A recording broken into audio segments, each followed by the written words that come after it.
Hamıya salam, mətbəximizə xoş gəlmisiniz. Bugün sizinlə qışlıq kələm şorabası hazırlayırıq. Düzdür, biz kələm şorabasını il boyu az-az hazırlayıb istifadə edirik.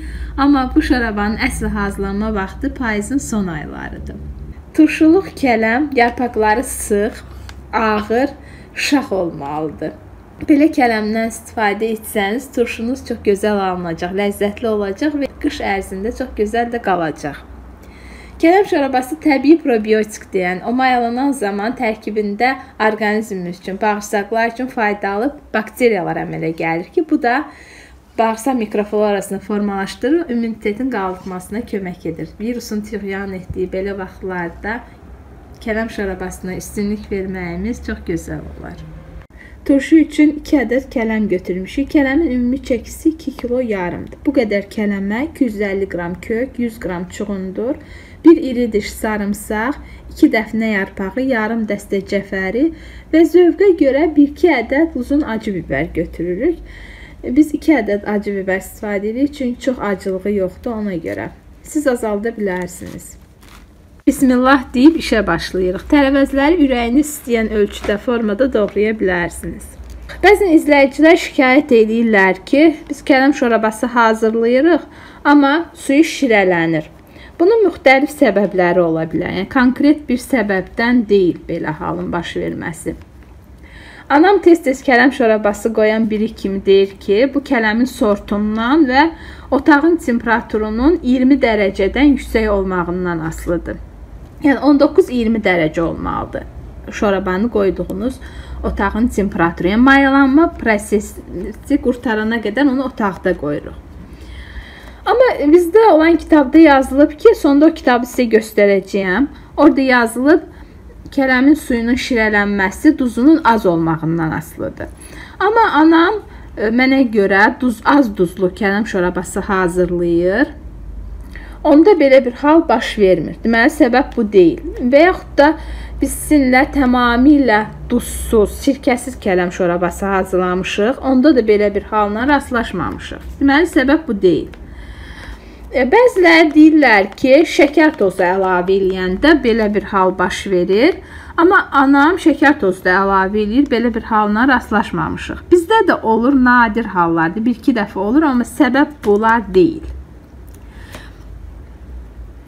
Deməli, səbəb ya otağın temperaturunun isti olmağıdır və yaxud da kələmin sortundan asılıdır.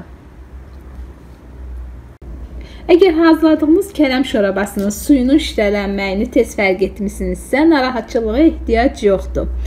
Duzlu su düzəldib, üzərinə çıxana qədər tökün, üzərinə bir ağırlıq qoyun ki, tərəvəzləri aşağı itələsin, su tərəvəzlərin üzərinə qədər çıxsın. Bunu qoyun sərin yerə. Eyvana, həyət dolabına və yaxud da əgər yer yoxdursa soyuducuya qoyun, özü düzələcək. Adətən şirələnəndə kələm, onun suyu azalır. Ona görə duzlu su əlavə edirik.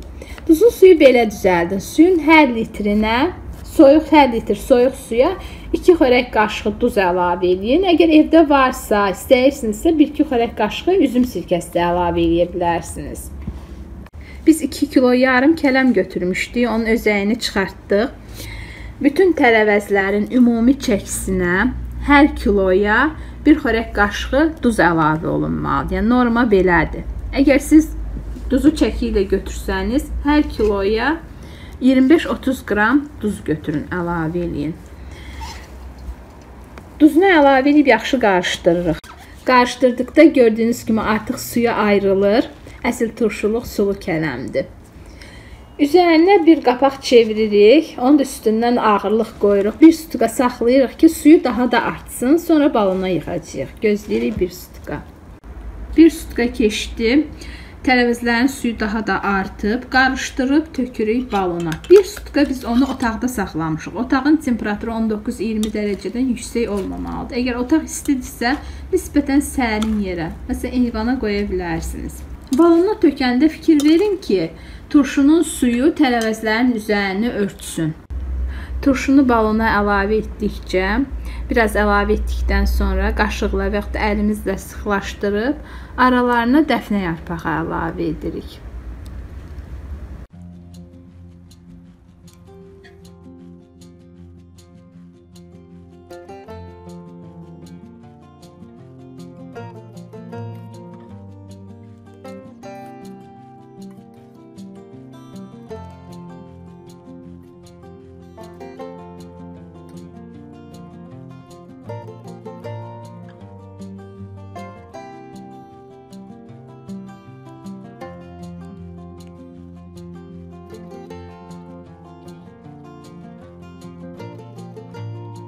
Tərəvəzləri aşağı itələmək üçün üzərinə bir çöp şiş qoya bilərsiniz.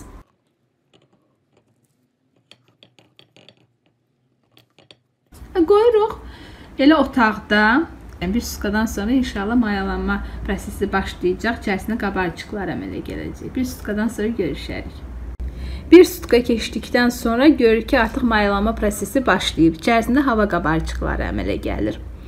Gündə 2-3 dəfə ya oxlona və ya taxta qaşığın saplağı ilə, yəni dəstəyi ilə daha doğrusu, havanı çıxarırıq içindən.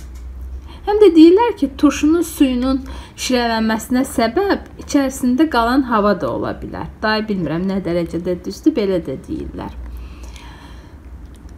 Arada havasını çıxarmaq şərti ilə 2-3 gün, baxır da 3-4 gün mayalanma prosesi gedir.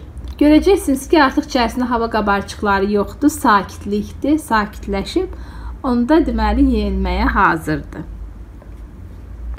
Hazırlamağa başladıqdan 5 günə artıq kələm turşusu yeyilməyə tam hazırdır, süfrəyə verə bilərik. İnanın ki, çox gözəl, ləzzətli və xırt-xırt kələm turşusu alınır. Olduğu kimi hazırlasanız sizdə də belə gözəl alınacaq. Bütün qaydalara riayət eləsəniz, gördüyünüz kimi suyu da durudu, şirələnməyib. Uyğun kələmi seçsəniz, olduğu kimi hazırlasanız sizdə də belə gözəl alınacaq. Mən indi kitabdan dediyim hissəni sizə göstərmək istəyirəm. Kitabda yazılıb ki, turşuların gözəl alınması üçün, xırt-xırt ləzzətli olması üçün hansı qaydalara riayət eləmək lazımdır? Onları da sizə göstərim. Dondurub oxuya bilərsiniz. Bu qədər. Bu resepti də hazırlayın, təkrarlayın. İnşallah bəyənərsiniz. Əgər videonu bəyəndinizsə, like etməyi, kanalımıza abunə deyilsənizsə, abunə olmağı da unutmayın. Şərhlərinizi gözləyəcəm. Süfrələriniz bol ruzulu, bərəkətli olsun. Nuş olsun. Hələlik.